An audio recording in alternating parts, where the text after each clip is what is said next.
নমস্কার বন্ধুরা, self care সিরিজের আরো একটি পার্ট নিয়ে আমরা আজকে চলে এসেছি।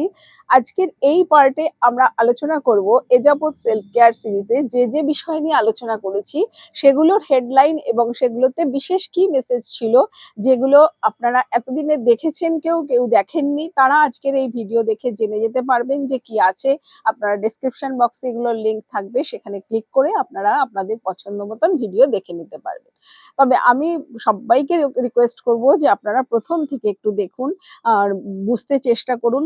সব জায়গায় যে আমি খুব সুন্দর করে বোঝাতে পেরেছি তা নয়, কারণ এইরকম এক্সপিরিয়েন্স আমার এই প্রথম। হয়তো আশা করি যে আস্তে আস্তে আমি নিজেও ইমপ্রুভ করতে পারবো। অনেক ব্যাকগ্রাউন্ড নয়েজ থাকে, হ্যাঁ, সেগুলো উপেক্ষা করেও আপনারা শুনেছেন, কমেন্ট করেছেন, এটাই আমার কাছে অনেক বড় পাওনা। এর জন্য সবাইকে ধন্যবাদ।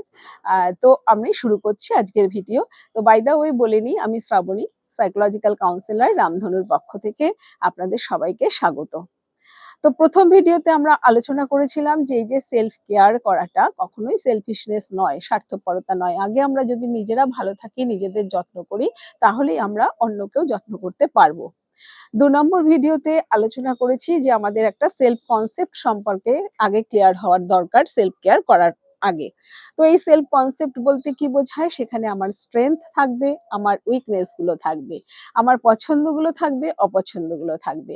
প্রত্যেকটা মানুষই দোষ, গুণ, ভালো, মন্দ সব মিলিয়েই আমরা। সুতরাং আমাদের এই সমস্ত বিষয়টার সম্পর্কে যদি আমাদের জানাটা ঠিক থাকে, তাহলেই কিন্তু আমরা বুঝতে পারবো যে আমার ঠিক কোন জায়গাটায় কেয়ার করার দরকার বা কিভাবে করব। আগে তো ক্লিয়ার হতে হবে। ৩ নম্বর ভিডিওতে আমরা আলোচনা করেছিলাম দুটো গল্পের মধ্যে দিয়ে যে সমস্ত কিছু করে যাওয়া সত্ত্বেও একজন মানুষের অসন্তুষ্টি কিভাবে থেকে যায় তার পছন্দের কাজের সাথে জুড়ে না থাকার ফলে।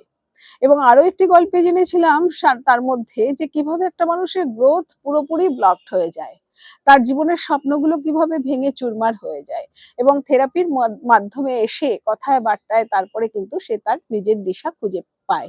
এটা আমরা দেখেছি। ৪ নম্বর যে ভিডিওটা, সেখানে আলোচনা করেছিলাম যে গড়ে প্রায় রিসার্চে দেখা গেছে যে ৫০,০০০ চিন্তা আমাদের সারাদিনে আসে কম বেশি, এবং এই স্বাভাবিকভাবেই এই চিন্তাগুলোর মধ্যে অনেক বেশি পজিটিভ চিন্তা থাকে, নেগেটিভ চিন্তা থাকে। এবং আমরা বলেছিলাম যে এই চিন্তা ভাবনাই হচ্ছে আমাদের বীজ, যে বীজে আমরা ভালো ফসল ফলাতে পারি। যেমন টু মাচ পজিটিভ চিন্তাও যদি হয়, মানে অতিরিক্ত খুব ভালোভাবে ইতিবাচক ভাবছি, সেটাও কিন্তু আমাদের খারাপ রেজাল্ট দেয়। আবার নেগেটিভ চিন্তা যেগুলো, সেগুলোও আমাদের কিন্তু খারাপ রেজাল্ট দেয়। অনেক সময় এমন হয় যে অনেক ধরনের চিন্তা ভাবনা কি হয় যে আমাদেরকে আটকে দেয়, আমাদের গ্রোথে সাহায্য করে না তো বটেই, আমাদের এগোতেও দেয় না। তো যার ফলে আমরা কি হয়, অনায়াসে ওই সব চিন্তায় আটকে যেয়ে আমরা নিজেদেরকে পুরো বদ্ধ করে রাখি। হ্যাঁ, তো আমরা এটা নিয়ে আলোচনা করেছি। এরপরে আলোচনা করেছিলাম কি, যে আমাদের শরীরের মনের যে চার্জ দরকার, সেই চার্জটা ফোনের মতনই কোন সময় আমরা চার্জ দেব, কিভাবে দেব, সেটা নিয়ে। তারও পরের যে ভিডিও, সেই পর্বে ছিল হচ্ছে কাদের বিশেষ করে এই সেলফ কেয়ারটা করা দরকার আছে। কারণ প্রত্যেকেরই সেলফ কেয়ার করার দরকার। তারপরেও আবার বিশেষভাবে উল্লেখযোগ্য কিছু প্রফেশন আছে, কিছু মানুষ আছেন যে যাদের নিয়মিত এটা দরকার, খুব বেশি বেশি করে দরকার। তার মধ্যে পড়ছেন হচ্ছে স্পেশাল নিডস আছে, চাইল্ড যারা আছে, তাদের যারা দেখাশোনা করেন তাদের, তাদের খুব মানে ভীষণভাবে প্রয়োজনীয় এই বিষয়টা, যে নিজেদের সেলফ কেয়ার করা দিনের মধ্যে একটুখানি সময় হলেও। যাদের বাড়িতে কোনো টার্মিনাল ইল পেশেন্ট আছেন, তাদের যারা দেখাশোনা করেন তাদের, বয়স্ক বা মানুষেরা থাকলেন তাদের যদি দেখাশোনা করতে বাড়িতে কেউ থাকে সবসময়ের জন্যে, তার দরকার। এবং এছাড়াও আরো বিভিন্ন প্রফেশন আছে, যে প্রফেশনে মানুষকে সামনে থেকে আরেকজন মানুষের অসহায় অবস্থাটা দেখতে হয়, বুঝতে হয়। অনেক সময় আমাদের কিছু হয়তো করার থাকে না, সেই সিচুয়েশন গুলো কিন্তু আমাদের মনের মধ্যেও যারা তাদের টেক কেয়ার করেন, ট্রিটমেন্ট করেন, তাদেরকে নিয়ে নার্চার করেন, তাদের মনেও কিন্তু ক্ষত তৈরি হয়। সেই জন্য সেই সব প্রফেশনের মানুষদের কিন্তু অবশ্যই নিজের যত্নটাকে ম্যান্ডেটরি হিসাবে দেখা উচিত বলে আমার মনে হয়েছে। আমরা সেটা নিয়ে আলোচনা করেছি। এরপরে আমরা আলোচনা করেছি যে আমাদের এই যে শরীর আর মনের যে পার্টটা নিয়ে আমরা কথা বললাম, এখন যে অবস্থা দাঁড়িয়েছে তাতে আমাদের ফোনের একটা বিরাট প্রভাব রয়েছে। ডিজিটাল যে ইনফরমেশন আমাদের এই টেকনোলজির এত ব্যবহার, এবং এইগুলোর ফলে আমাদের কি হচ্ছে, অনেক সময় ইনফরমেশন ওভারলোডেড হয়ে যায়। অনেক সময় আমরা ইমোশনাল টার্ময়েল অবস্থার মধ্যে চলে যাই, বারে বারে আপস অ্যান্ড ডাউনস হয় বিভিন্ন ধরনের নিউজ, বিভিন্ন ধরনের কন্টেন্ট দেখতে যে সেজন্যে অনেক সময় আমাদের দেখা যায় যে আমরা ভুলে যাই। আর বেশিরভাগ ক্ষেত্রে কি হয় যে আমাদের এই যে অ্যাটেনশনের যে ক্যাপাসিটি না, সেটা আমাদের হাইজ্যাক হয়ে যাচ্ছে। কারণ সবসময় ধর এইগুলো চলতে থাকে, আমরা গভীরভাবে আমাদের বিশ্লেষণ করে দেখার ক্ষমতা কমে যায়। তো স্বাভাবিকভাবেই আমরা নিজেদেরকে কিভাবে ডিজিটাল ডিটক্স করতে পারি সেই নিয়ে আমরা আলোচনা করেছিলাম। তারপরে আমরা আলোচনা করেছি যে এই যে এগুলো জানবো, আমাদের সেলফ কেয়ার করার কথা আমরা জানলাম, শুনলাম, কিন্তু অনেক সময় আমরা গুলিয়ে ফেলি যে সেলফ কেয়ার আর সেলফ ইন্ডালজেন্স এই দুটোর মধ্যে, যে কোনটা আমার ইচ্ছা করছে তাই আমি করে ফেলছি, যেটা হয়তো আমার তাৎক্ষণিক আনন্দ দেবে, আমাকে একটু সাময়িক ভালো লাগা দেবে, কিন্তু দীর্ঘমেয়াদে কখনোই সেটা হেল্প করবে না।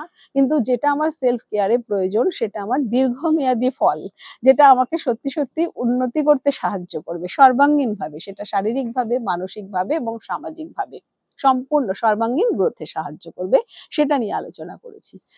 তারপরে বলেছিলাম যে এগুলো তো আমরা সব জানলাম, তাহলে এই সব জানার পরেও অনেক সময় দেখা যায় কি যে আমরা খুব একটা করে উঠতে পারি না।